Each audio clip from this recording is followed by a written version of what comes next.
অভদ্র বাবা মায়ের ছেলেমেয়েরা কখনো সুন্দর মানসিকতা তৈরি করতে পারে না।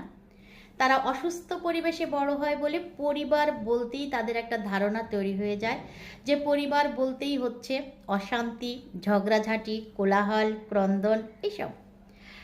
তো এই যে একটা ব্যাপার ওদের মাথার মধ্যে ঢুকে যায়, তখন ওদের ঠিকমতো মানসিক বিকাশ হয় না, আনন্দটাকে এনজয় করতে পারে না, পড়ালেখায় মন বসাতে পারে না, অন্যদের সাথে মিশে মন বসাতে পারে না, আত্মীয় স্বজনদের সঙ্গে সুসম্পর্ক থাকে না।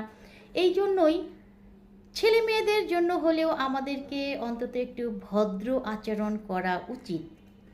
আরেক ধরনের বাবা মা যারা মিথ্যাচার করেন, ভান করেন, মানুষের সঙ্গে অভিনয় করেন।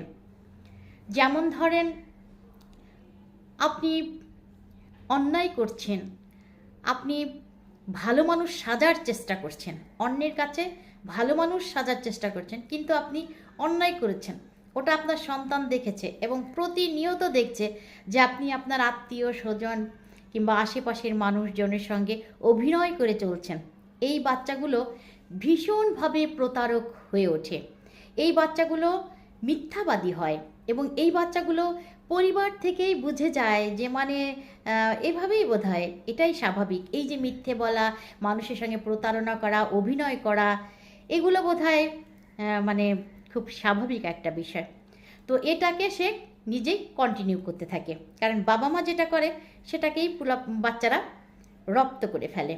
আরেকটা ব্যাপার হচ্ছে যে আরেক ধরনের বাবা মারা নিজেরা এক ধরনের কাজ করে, বাচ্চাদেরকে আরেক ধরনের উপদেশ দেয়। সেই বাচ্চাগুলো হয় আরও বেশি বেকায়দার, যে তারা বাবা মায়ের কাজের আর কথার মিল পায় না।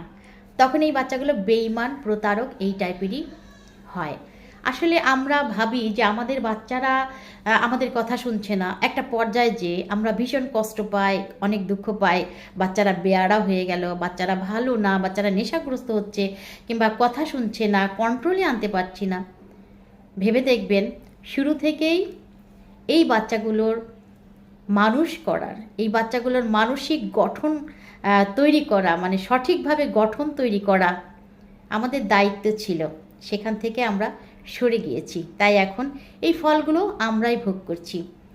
অনেক বাবা মাই আছেন, একটা অন্যায় করলে, অন্য কারোর সঙ্গে কোনো অন্যায় করলে তার সামনে ভীষণভাবে শাসন টাসন করে তারপরে বাসায় আবার নিজেদের মতন যখন থাকে তখন তাদের মতো করে বোঝায়, এরকম করছিস, ভালোই করছিস, আচ্ছা রাগ করিস না, আমি তো ওইটা তাকে বোঝানোর জন্য বলছি।